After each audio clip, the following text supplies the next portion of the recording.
The city never really slept, but high above its restless streets, in a glass-walled penthouse that touched the clouds, the billionaire Marcus Langston lay motionless on his grand leather recliner. To anyone who walked in, it looked like he had dozed off after another long evening of work. His breathing was even, his eyes closed, one arm draped lazily over the side of the chair. The golden glow of the chandelier cast soft shadows across his sharp features, making him look both regal and vulnerable at once. But Marcus was not asleep. Behind those closed eyes, his mind was fully awake, calculating, listening, waiting. Every sound in the vast mansion carried meaning. The hush of the air conditioner. The faint ticking of the antique grandfather clock in the hall. And then, footsteps. They were soft, hesitant, almost careful not to disturb him. A child's steps, he guessed. Light and cautious, the way someone walked when they weren't sure they were supposed to be there. It had to be her. Amina. The maid's daughter. Marcus had heard whispers about her from the staff long before he ever saw her. She was only 16, a quiet, polite girl who often came along when her mother worked late. The staff adored her, said she was gentle, respectful, always helping her mother without complaint. But Marcus had learned, in his 50 years of life and business, that people often wore masks. And he, more than anyone, knew the value of testing loyalty before placing trust. So tonight, he had decided to pretend to sleep. It wasn't the first time he had done something like this. In business, he had tested partners, employees, even friends. To him, trust wasn't given freely, it was earned, proven, tested under pressure. And now, curiosity urged him to test this girl. She was the daughter of a woman who had worked in his house for nearly a decade, cleaning his marble floors, polishing his silver, washing his clothes. If there was anyone Marcus could claim to trust, it was Amina's mother. But bloodlines could change everything. Children sometimes carried hidden envy, hidden hunger. Would the girl see his wallet on the table and take it? Would she peek into the locked drawer where documents worth billions lay hidden? Or would she simply act like she belonged, treating his home with respect, even when she thought no one was watching? The billionaire's lips almost curved into a smile at the thought. He enjoyed these little psychological experiments, even if they seemed cruel. To him, they revealed truths that people tried desperately to hide. The footsteps came closer now. He could tell she had entered the room. She paused, perhaps startled to see him asleep. He listened, every nerve sharp, resisting the urge to open his eyes. For a moment, there was silence. Then, very softly, he heard her whisper. "Mr. Langston?" Her voice was delicate, respectful. Almost afraid. He did not move. Another silence followed. Then he heard her step closer, the faint rustle of her skirt as she bent down, maybe to look at his face. He could feel her presence now, just a few feet away. Her breath was light, careful. She lingered, as though debating what to do.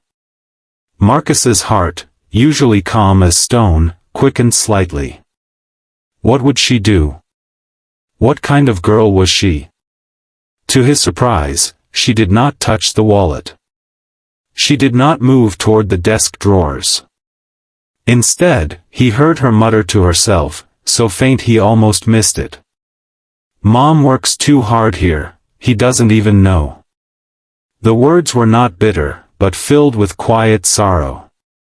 Then, to his astonishment, he felt something, a blanket. The girl had gently lifted the cashmere throw from the back of the sofa and draped it across his chest.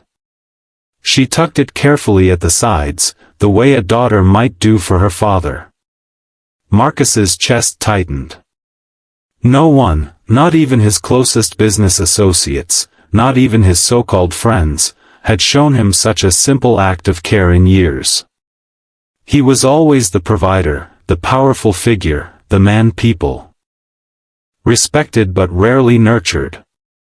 And yet here was this girl, the daughter of a maid, treating him with a kindness that money could never buy. But then came something even stranger. A soft sound. A hum. A tune. She was humming under her breath as she adjusted the blanket.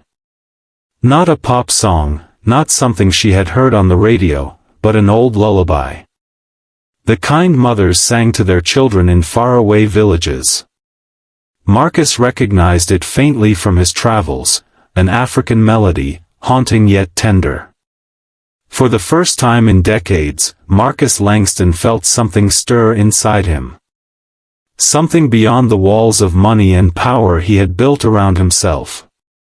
He wanted to open his eyes, to speak, to ask her why she would bother caring for a man like him. But he couldn't. The test wasn't over. He forced himself to remain still, breathing deeply as though lost in sleep. And then, to his shock, he felt her small hand brush against his arm, hesitant, trembling, but filled with something genuine. "Someday," she whispered, "I'll help Mom so she doesn't have to work this hard anymore. I promise." The words pierced him deeper than any deal, any fortune. They carried no selfishness, no envy, no greed. Only love. The billionaire, for once in his life, realized he might have underestimated the value of a heart untainted by wealth. His test was supposed to reveal weakness. Instead, it revealed strength he had not expected. And as the girl tiptoed out of the room, leaving him with the blanket, Marcus Langston opened his eyes for just a second. His gaze followed her retreating shadow in the hallway. For the first time in years, the man who owned everything realized he might still have something to learn. Marcus Langston sat in the stillness of his vast penthouse, the soft blanket still resting on his chest where Amina, the maid's daughter, had carefully placed it. He hadn't moved an inch, though the temptation to open his eyes had been nearly unbearable. For a man like Marcus, who spent his life commanding boardrooms, signing contracts worth billions, and bending entire markets to his will, pretending to be powerless was a strange and unnerving exercise. But tonight was different. His so-called sleep wasn't just an act of curiosity, it was a strategy, a deliberate test. He had decided that only by letting himself appear weak could he see the true nature of those around him. Power, he knew, distorted everything. People bowed, people smiled, people lied, all because of what he owned. If he wanted to see the truth in someone, he had to remove the mask of power. And so he had chosen to close his eyes and play the part of a vulnerable man, dozing in his chair, waiting to see if temptation would snare the girl. Now, as silence filled the room again, Marcus replayed every detail of the encounter in his mind. The whisper of her voice. The blanket on his chest. The trembling promise she made to her mother in the shadows of the room. His plan had been simple: feign sleep, leave opportunities for mischief lying around, and observe. He had expected one of three things: either she would steal, she would snoop, or she would ignore him completely. Instead, she had surprised him with something he couldn't have predicted: kindness. Pure, uncalculated kindness. That unsettled him more than anything else. Marcus opened one eye just slightly, enough to catch a glimpse of the doorway where Amina had disappeared. The house was quiet again, but his thoughts were restless. What did it mean? Why would the daughter of a maid, someone who had grown up seeing the inequality of their worlds, choose compassion over resentment? The billionaire leaned back deeper into his chair, eyes closing again.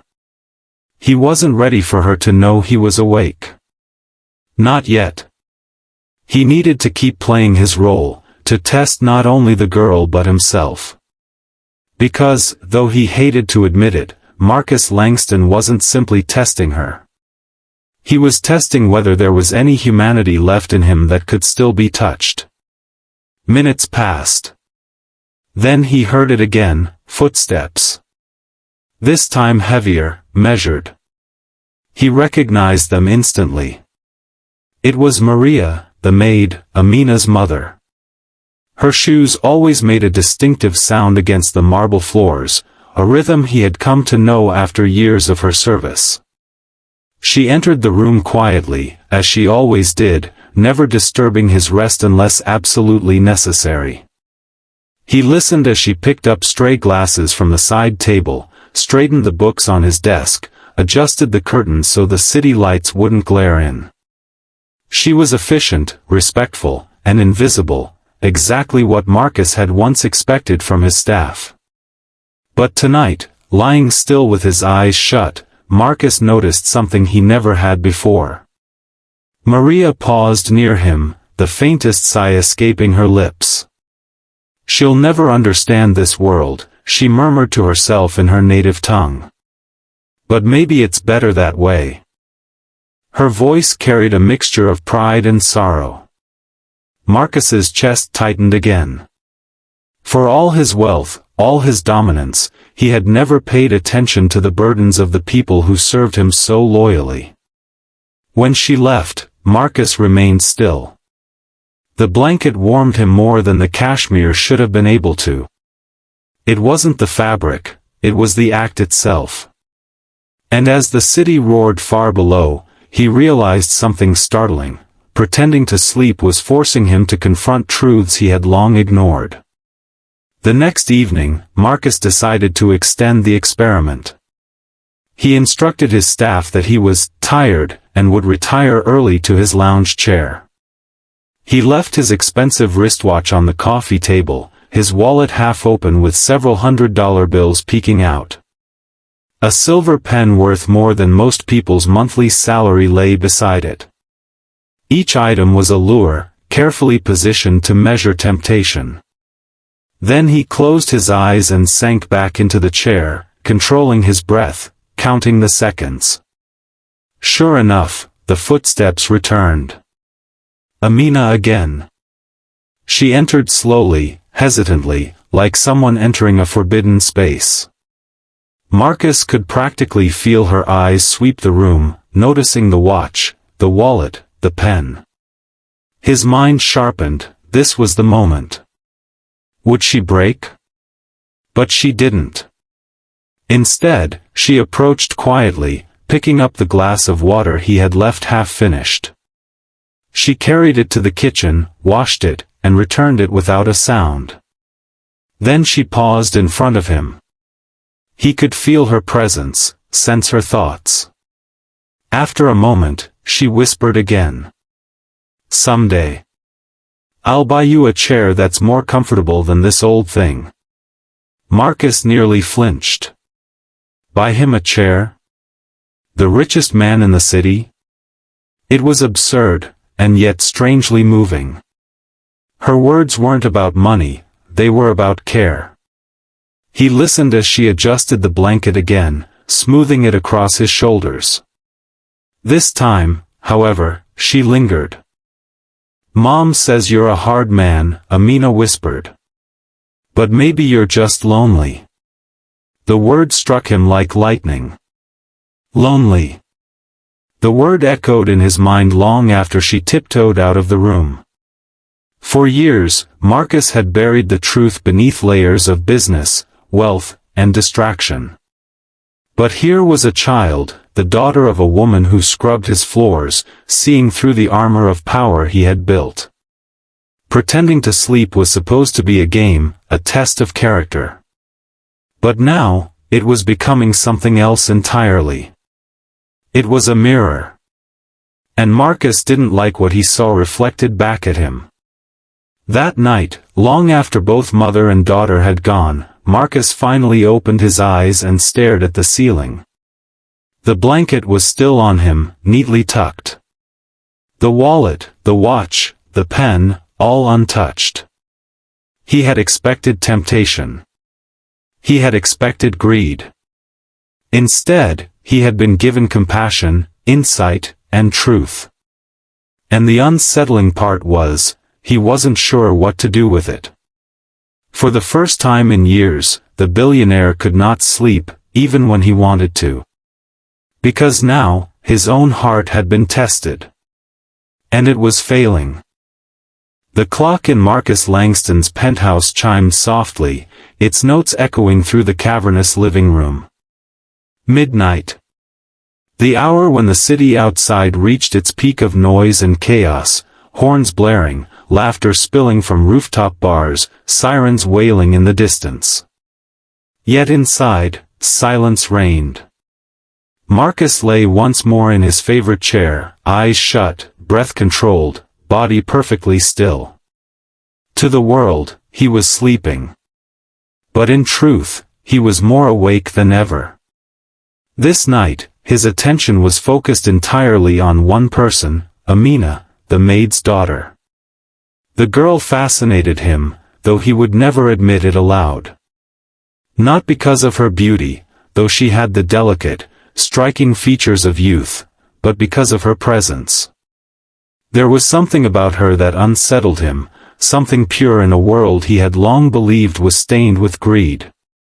She wasn't like the socialites who paraded at his parties, chasing champagne and diamonds.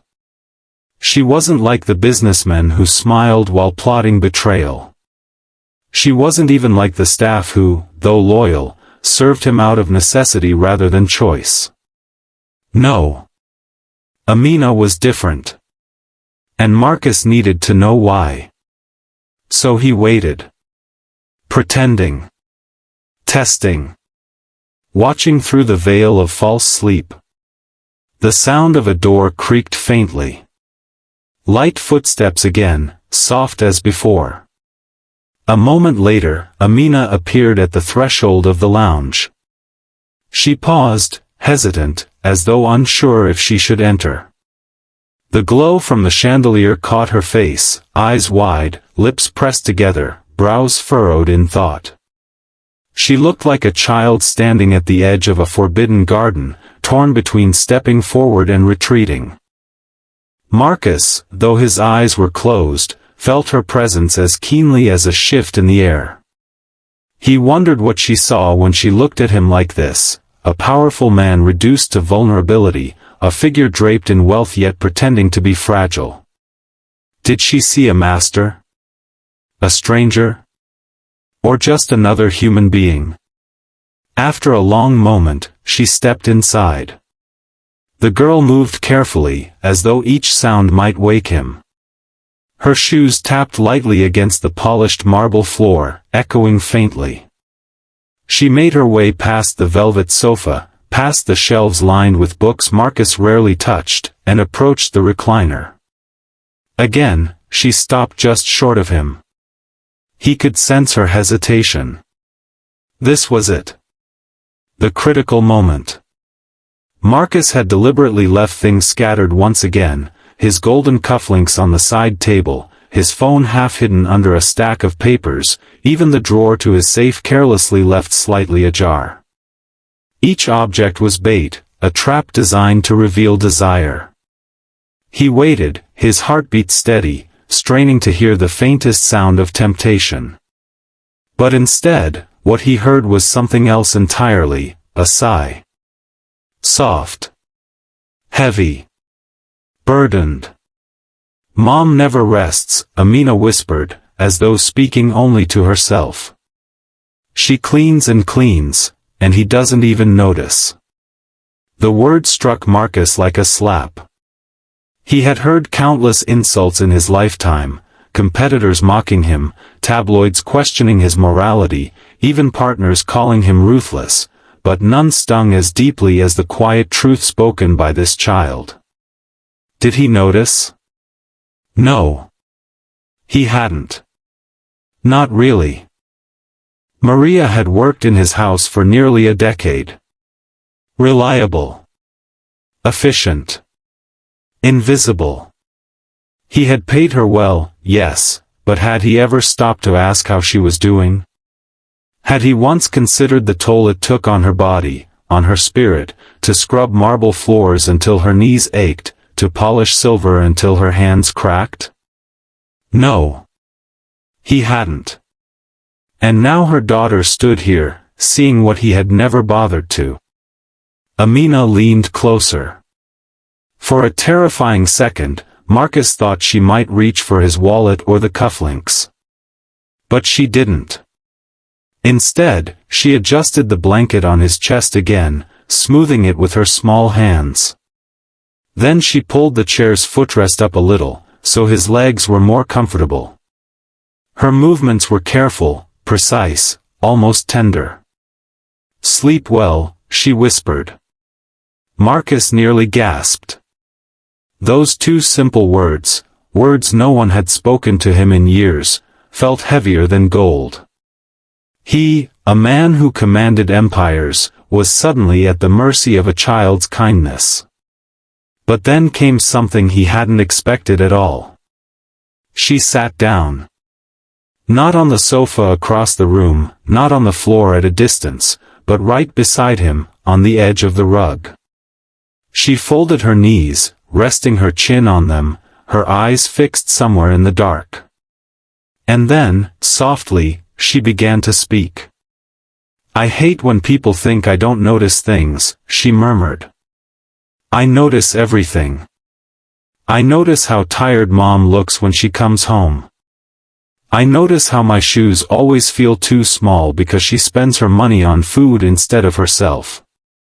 And I notice you." Marcus's breath nearly faltered. "You're rich," she continued. "But you look lonely. Even when people are around, you look like you're not really here. Like you're somewhere else in your mind." The words cut through him. How could she see him so clearly? How could a girl, barely grown, articulate the very truth he had buried beneath years of distractions? Marcus had built his empire on control, controlling markets, negotiations, people. Yet here, in his own home, a maid's daughter had stripped him of every mask without even knowing it. She sighed again, hugging her knees tighter. "Sometimes I wonder what it feels like, to have everything. But then I look at you, and I think maybe it doesn't feel like much at all." Marcus's chest ached. He had expected greed, envy, resentment. Instead, he found insight deeper than anything he had heard from the people who surrounded him daily. A child's honesty had pierced his armor. Amina grew quiet. After a moment, she reached into her pocket and pulled something out. Marcus could only hear the faint rustle, but when he risked the smallest slit of an eye, he saw it, a small charm, made of braided string and beads. Worn, simple, clearly handmade. She placed it gently on the side table beside his wallet. "For luck," she whispered. "You need it more than me." Then she stood, brushed her skirt, and tiptoed out of the room. Marcus lay frozen, the weight of the charm's meaning crushing him more than the billions he controlled. She had walked into a room filled with wealth beyond her imagination, and instead of taking, she had given. He waited until the silence swallowed the room, then finally opened his eyes. The beads glimmered faintly in the light. The billionaire, who had tested hundreds of men and women, realized his mistake. The test was never hers. It was his. And he was failing. The following night, Marcus Langston prepared his lounge the same way he had before, objects of temptation scattered carefully, his body stretched out on the recliner, eyes shut in the performance of sleep. But tonight, something was different. For the first time in years, his heart wasn't steady. It carried an uneasy rhythm, almost a nervous anticipation. He wasn't just testing anymore, he was waiting. Waiting for her. The billionaire, who had signed billion-dollar contracts without breaking a sweat, now found himself restless over the entrance of a maid's daughter. That truth unsettled him more than he wanted to admit. But then came the familiar sound, the creak of the hallway door, the cautious steps across the marble floor. Amina had entered again. Marcus steadied his breathing, every sense sharpened. He felt her presence immediately, the soft energy she carried with her, the way the air seemed gentler when she was near. She hesitated, as always, at the threshold, then moved into the room with careful steps. Tonight, however, something was different about her, too. Her pace was quicker, her breaths a little heavier. She walked not just with hesitation but with a purpose, as if she had already decided what she came to do. Marcus listened closely. She went first to the table where his golden cufflinks and wallet lay. For a tense moment, Marcus thought she might finally reach for them. But no, her hand brushed past the items, ignoring them completely. Instead, she picked up the charm she had left the night before. She held it in her hand, turning it over with her fingers. "Still here," she whispered to herself. He didn't throw it away. Marcus's chest tightened. Of course he hadn't thrown it away. Since she left it, the charm had become the most valuable thing in the room. She placed it back carefully, then turned toward him. And then, without warning, she did something he never expected. She knelt down beside his chair. Not to search his pockets, not to touch his belongings, but to gently take off his shoes. One at a time, she loosened the polished leather laces and slipped them from his feet. Then, almost timidly, she rubbed his tired arches with her small hands. Marcus nearly lost control of his act. In all his years of wealth, power, and excess, no one, not a servant, not a lover, not even a wife, had touched him with such unassuming care. He had been surrounded by people eager to please him, yes, but their actions always had motives, power, influence, reward. This was different. This was human. A child tending to a man she thought was sleeping. A daughter showing care to someone who had never once shown it back. His throat ached. He wanted to sit up, to tell her to stop, that she didn't need to do this. But he couldn't. The act had to continue. He forced his breath to remain steady, his body limp, even as every fiber of his being screamed to acknowledge her. After a few moments, she stopped and sat cross-legged on the rug beside him. "You remind me of my grandfather," she whispered. "He used to sit like this when he was tired. But he always laughed when I came near him." "You don't laugh. You don't smile." The words cut deep. Marcus realized he couldn't even remember the last time he had laughed without it being forced. Perhaps 10 years ago? Maybe longer. His wealth had grown, but joy had vanished in proportion. Amina fidgeted with her skirt, her voice soft. "Sometimes I think rich people must have no problems. But looking at you, maybe it's the opposite. Maybe the richer you are, the lonelier it gets." Marcus's chest tightened. How could this child see truths he had spent his whole life denying? Then came the act that shook him to his core. She reached out, hesitantly, trembling, and placed her hand over his.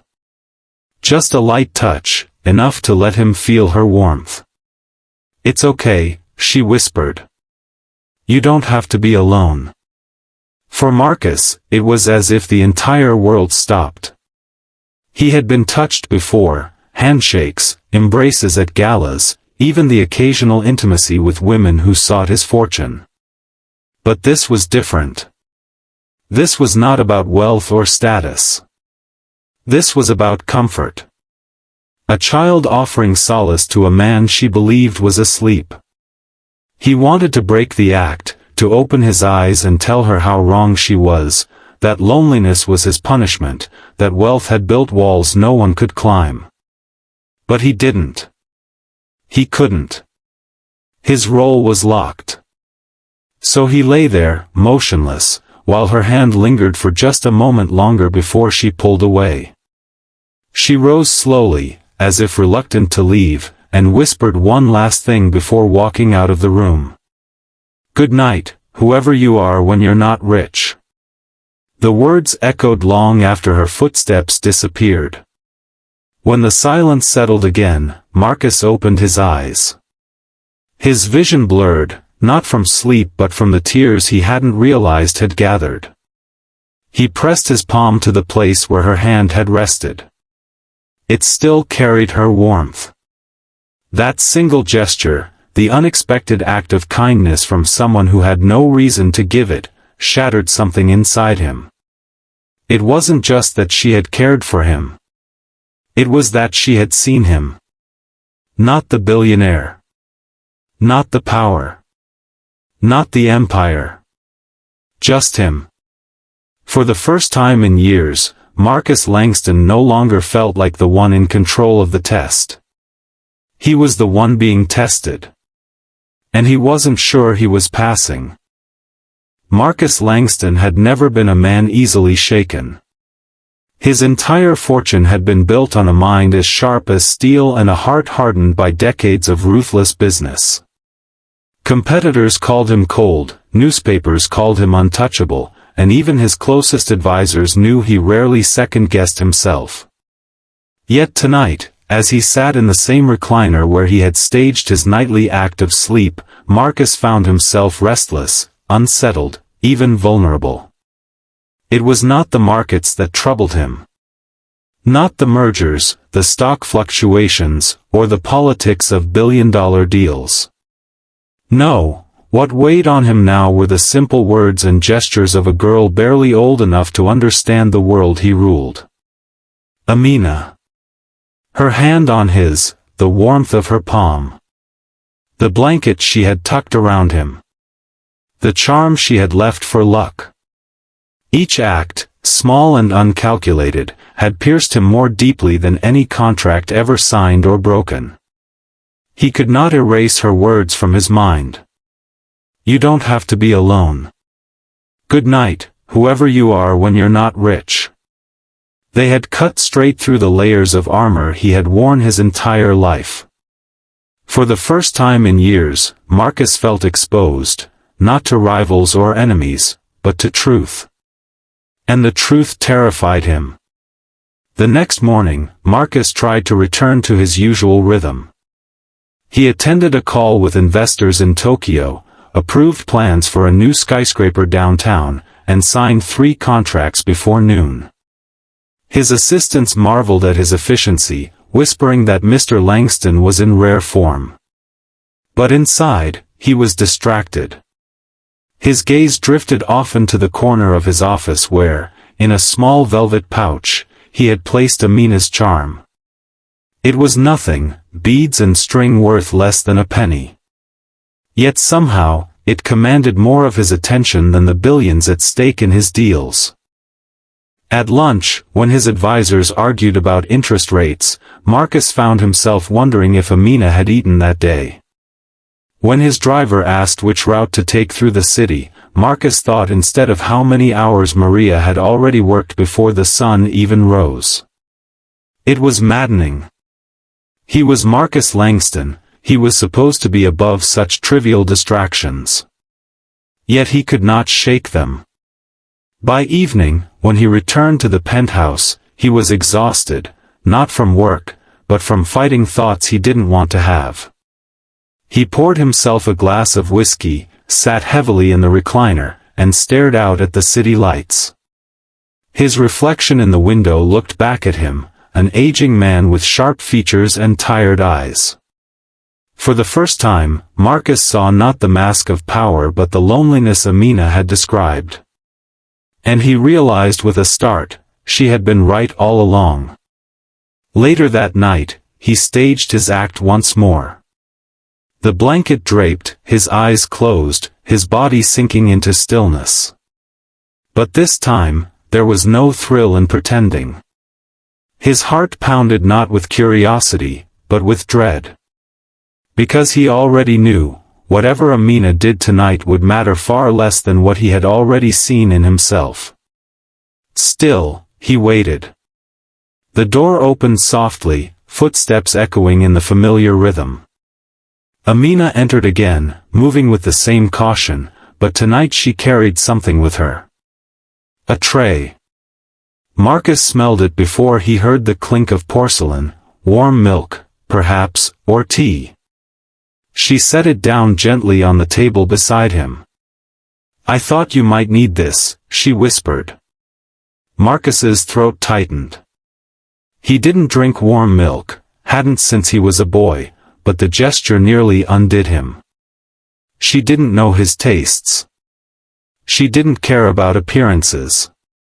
She had simply done something kind. She lingered by his side, staring at him with that unfiltered honesty only children possessed. "You look sad when you sleep," she murmured. Marcus almost broke. He wanted to open his eyes, to tell her she wasn't wrong. But he couldn't. His role demanded stillness.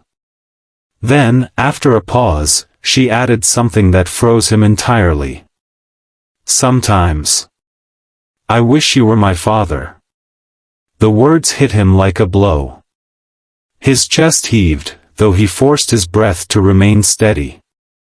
Her father. Marcus had no children of his own. His marriages had failed, each one collapsing under the weight of his ambition. He had told himself for years that children would only complicate his life, distract him from empire building. But now, hearing the longing in Amina's voice, something cracked open inside him. She wasn't asking for money. She wasn't asking for gifts. She wasn't asking for anything at all. It was just a confession, whispered to a man she thought was asleep. And Marcus realized with horror that she had given him more in that single sentence than he had given anyone in decades. She saw in him something human. Something he thought he had long buried. When she finally tiptoed away, leaving the tray behind, Marcus remained frozen. He couldn't open his eyes. He couldn't move. His body felt heavy, weighed down by the truth. For the first time, Marcus Langston realized he was ashamed. Ashamed of how he had lived. Ashamed of how blind he had been. Ashamed that it took the innocence of a child to remind him of the humanity he had discarded in pursuit of power. Shock rippled through him, not at her actions, but at his own realization. He had tested her, night after night, expecting to catch weakness. But instead, she had revealed his own. The test had never been about her. It was about him. And in the silence of the room, staring into the darkness behind his closed eyes, Marcus finally admitted the truth he had avoided for years. He wasn't the master of his empire. He wasn't the man in control. He was a lonely old man, desperate for connection, terrified of being seen. And a maid's daughter had seen him anyway. When he finally opened his eyes hours later, the glass of warm milk still sat untouched on the table. The charm glimmered faintly beside it. Marcus Langston stared at them both and realized his world had changed forever. And there was no going back. The penthouse had never felt so heavy. Marcus Langston sat alone in his recliner, the skyline glittering through the glass walls, a kingdom of light stretching endlessly below. Yet for the first time in decades, he did not see power in that view. He saw emptiness. The charm on his table, the untouched glass of warm milk, and the faint memory of Amina's voice haunted him. "Sometimes I wish you were my father." Those words had broken him in ways he hadn't thought possible. He had spent half a century proving to the world that Marcus Langston was untouchable, hard, unshakable, immune to weakness. But now, because of a girl who wasn't even part of his world, his fortress of pride was crumbling.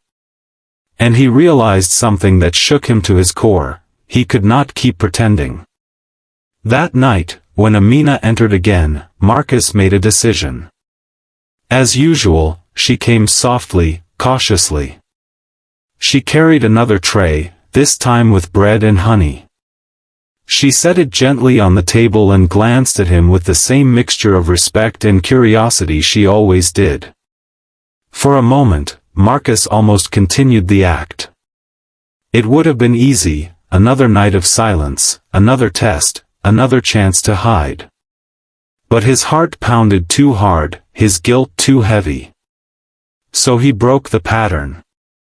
He opened his eyes. The sudden movement startled her. Amina gasped, dropping the napkin she had been folding. Her wide eyes locked on his, frozen with fear. Marcus sat up slowly, his voice rough, unused to such honesty. "You knew I was awake?" Amina's lips trembled. She shook her head quickly. "No, sir. I thought you were asleep. I didn't mean to." He raised a hand, stopping her. "Don't be afraid. You've done nothing wrong." Her chest rose and fell rapidly, her small frame stiff with panic. She clearly expected punishment. After all, she had lingered where no maid's daughter should linger, touched what no one was allowed to touch, spoken words no one dared say. Marcus leaned forward, his elbows resting on his knees. For the first time in years, he let the mask fall completely. "I've been watching you," he admitted. "Every night you came in here, every word you spoke, every act you made. I saw it all. I wasn't asleep." Amina's eyes widened further. She took a step back, shame flooding her face. I'm sorry, sir. I didn't mean to disturb you. Please don't be angry with Mom. She didn't know I was here." Her voice cracked on the word Mom, and Marcus felt his chest tighten again. "I'm not angry," he said softly. "I'm ashamed." The confession startled even him. Marcus Langston, ashamed? The man who had outmaneuvered senators, outlasted tycoons, crushed rivals without blinking? Yet here he was, admitting weakness to a girl who should have been invisible to him. Amina blinked, confused. "Ashamed?" "Yes," he said. "Ashamed that I thought you would steal from me. Ashamed that I tested you like some experiment. And most of all," his voice faltered, "ashamed that I had to pretend to be asleep just to see the truth." Tears gathered in Amina's eyes. She shook her head furiously. "No. I would never steal from you. Mom says we should be grateful. You gave her work when no one else would." Marcus winced. The truth was harsher. He hadn't given Maria work out of kindness. He had hired her because she was efficient, quiet, and asked no questions. He had never once considered her struggles, never once cared about her exhaustion. Yet here was her daughter, defending him anyway. For a long moment, silence stretched between them. The billionaire and the maid's daughter, standing in a room filled with wealth, yet bound by something far more fragile, truth. Finally, Marcus spoke again. "You told me I looked lonely." Amina swallowed hard, lowering her gaze. "I shouldn't have said that." "No," Marcus said firmly. "You should have. Because you were right." She looked up slowly, her young face etched with innocence and sincerity. Marcus saw no judgment there, only compassion. That was what shook him the most. She didn't look at him like the world did, with envy or calculation. She simply looked at him like a human being. His voice dropped. "You also said, you wished I was your father." Her cheeks flushed, and she turned away. "I didn't mean it. I was just talking to myself." But Marcus knew she had meant it. And he realized, with painful clarity, that her wish mirrored something in his own heart. He had thought he didn't need family. Thought money was enough. But now, confronted with this child's honesty, he realized how hollow his life had become. He had everything, yet nothing of real worth. Marcus rose slowly from the recliner. For the first time, he stood not as the untouchable billionaire but as a man stripped of pretense. He approached Amina gently, careful not to frighten her. "I don't know what kind of man I've been to you," he said quietly. "But I know what kind of man I haven't been. I haven't been kind. I haven't been grateful. And I certainly haven't been someone who deserves your trust. But you gave it to me anyway." Her eyes glistened, tears threatening to spill. "You don't have to say that," she whispered. "But I do," Marcus insisted. "Because it's the truth. And you deserve the truth more than anyone else I know." In that moment, Marcus felt something he hadn't felt in years, a shift. It wasn't about business, power, or control. It wasn't about tests, strategies, or victories. It was about connection. Amina, the maid's daughter, had revealed the truth about him, not just through her words but through her actions. She had shown him that wealth meant nothing without humanity, that strength meant nothing without compassion, and that even a billionaire could be humbled by a child's kindness. And for the first time in his life, Marcus Langston realized he wanted to change. Not for the world. Not for appearances. But because one girl had reminded him of the man he could still become. As Amina turned to leave, Marcus called after her, his voice steady but softer than she had ever heard it. "Amina." She paused in the doorway, glancing back nervously. "Tomorrow," Marcus said, "bring your mother to me. I have something I need to tell her. Something I should have said long ago." Her brow furrowed, confusion mixing with hope. "What is it?" Marcus managed the faintest smile, the first genuine one in years. "The truth." The sun broke across the skyline like a blade of gold, slicing the night away. Marcus Langston stood at the window of his penthouse, hands clasped behind his back, shoulders heavy yet strangely lighter than they had been in years. He hadn't slept. Not truly. The conversation with Amina the night before replayed in his mind again and again. Her innocence. Her honesty. Her quiet compassion. And his own shame. This morning would be different. He had decided. For decades, Marcus's mornings had followed a ritual of precision, calls to investors, numbers on screens, meetings lined like dominoes ready to fall at his command. But today, he did not call his secretary. He did not open his laptop. He waited instead. Because this morning wasn't about profit. It was about truth. At exactly 9 o'clock, the soft knock came. He turned. Standing in the doorway was Maria, her uniform freshly pressed, her expression wary as always.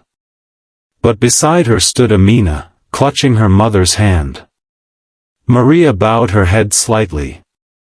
"You asked to see me, sir?" Marcus motioned toward the sofa.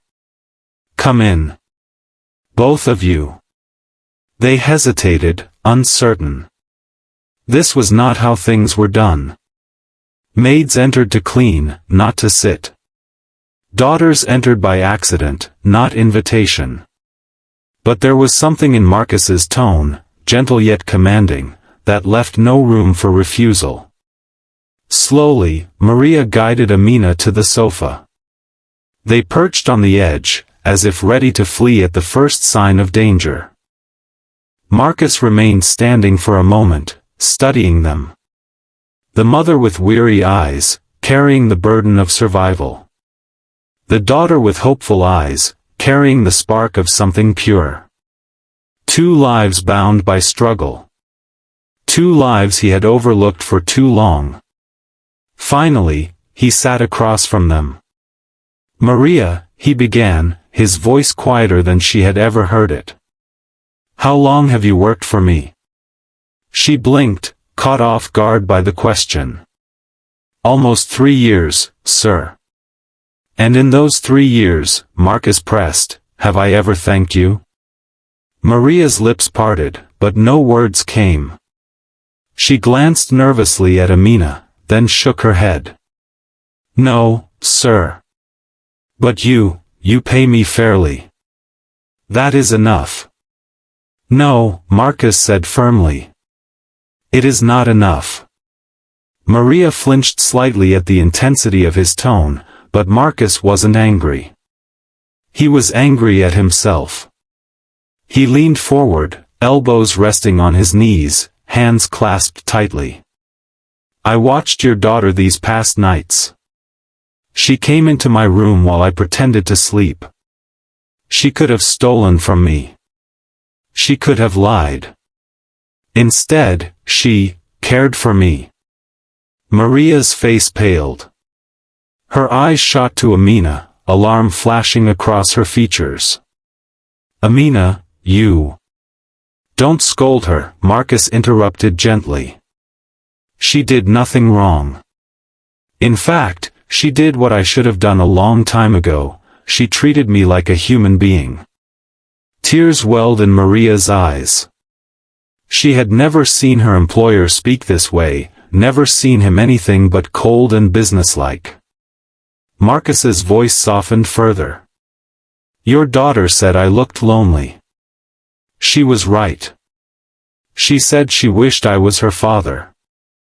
And for the first time in my life, I wished the same." Maria gasped, one hand flying to her mouth. Amina squeezed her mother's arm tightly, her young face confused but bright with emotion. Silence hung in the air, thick with unspoken feelings. Then Marcus continued, his decision clear. "Maria, I cannot undo the years I wasted being blind.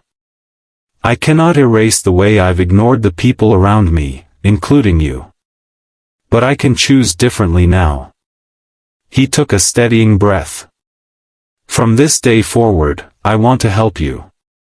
Not as an employer to an employee, but as a man who owes your family a debt." Maria shook her head quickly, tears streaming.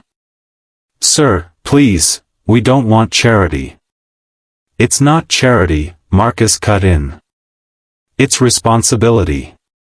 You've worked hard, given loyalty, endured silence. And your daughter has given me something no amount of money ever could." He turned his gaze to Amina, his voice trembling. "She gave me back my heart." The girl's eyes widened. She didn't fully understand the weight of his words, but she felt the sincerity. Marcus continued, his voice steadier now. "So here is my decision. Maria, I will ensure your daughter's future. Her education, her opportunities, everything she needs to become whatever she dreams of becoming. Doctor, teacher, leader, whatever path she chooses, she will not walk it alone." Maria sobbed openly now, shaking her head. "Sir, this is too much. We could never repay." "You already have," Marcus said, his tone firm but kind. "Every time your daughter walked into my room with kindness instead of greed, every time she looked at me and saw a person instead of a fortune, you repaid me more than money ever could. The room grew heavy with emotion. For Marcus, it was liberation. For Maria, disbelief. For Amina, a seed of hope blooming inside her chest. The billionaire who had tested them, who had pretended to sleep, who had lived behind walls of pride, was tearing those walls down, brick by brick. Finally, Maria managed to whisper, her voice trembling. "Why us, sir? Why now?" Marcus leaned back, closing his eyes briefly before answering. "Because all my life, I chased everything but the truth. And your daughter, with her honesty, her innocence, her courage, she showed me what I was missing. Without meaning to, she saved me. And now it's my turn to save someone else." The decision hung in the air, undeniable, irreversible. Amina leaned against her mother, her small hand gripping Maria's tightly. She didn't understand contracts or legacies, but she understood one thing: the lonely man she had pitied was no longer so lonely. Marcus Langston, billionaire and recluse, had made the most life-changing decision of his life. Not a merger. Not an investment. Not another empire to add to his name. But the decision to see people as people. To care. To give. To change. As Maria wiped her tears and Amina smiled through hers, Marcus rose from the sofa. For the first time, the penthouse didn't feel like a cage. It felt like a home. And for the first time in decades, Marcus Langston felt truly alive. Not because of wealth. Not because of power. But because of love, the simple, unspoken kind that arrives when you least expect it. A billionaire had pretended to sleep. But now, finally, he had awakened. Maria pressed a trembling hand to her lips, tears welling in her eyes. Marcus reached over, gently placing his hand on hers. "You did this," he whispered. Maria shook her head, smiling through tears. "No, sir. We did this." On stage, Amina cleared her throat, her voice strong and steady. "When I was young, my world was small. Just my mother and I, fighting to survive. We had no riches, no privilege, only each other. But along the way, someone unexpected gave us more than money. He gave us belief. He gave us the chance to dream bigger than we ever thought possible." She glanced into the crowd then, her eyes locking on Marcus. "I stand here today not only for myself, but for every child who thinks their circumstances define them. I am proof that kindness and opportunity can change the course of a life. And I will spend my life making sure that others like me are given the same chance." Applause thundered again, echoing across the hall. Marcus blinked rapidly, his chest tight with pride he had never felt before. For years, he had built towers of steel and glass, but this moment, was the greatest creation of his life. Later, when the ceremony ended and the crowd spilled into celebration, Amina found them. She threw her arms first around her mother, then around Marcus. "I couldn't have done this without you," she whispered into his shoulder. Marcus chuckled softly, though his voice broke. "No, Amina. You couldn't have done it without yourself. I just made sure the world finally saw what I did." That night, as the three of them sat together around a quiet dinner table, there were no titles, no walls, no tests. Just family. Maria, the mother who had endured so much. Amina, the daughter who had risen so high. And Marcus, the billionaire who had once pretended to sleep, only to discover, far too late but just in time, what it meant to truly wake up. The city lights shimmered outside, but for Marcus Langston, the brightest light burned right here, across the table, in the laughter and love of the two people who had changed everything. And as he raised his glass in a quiet toast, he thought to himself, This was the life-changing decision.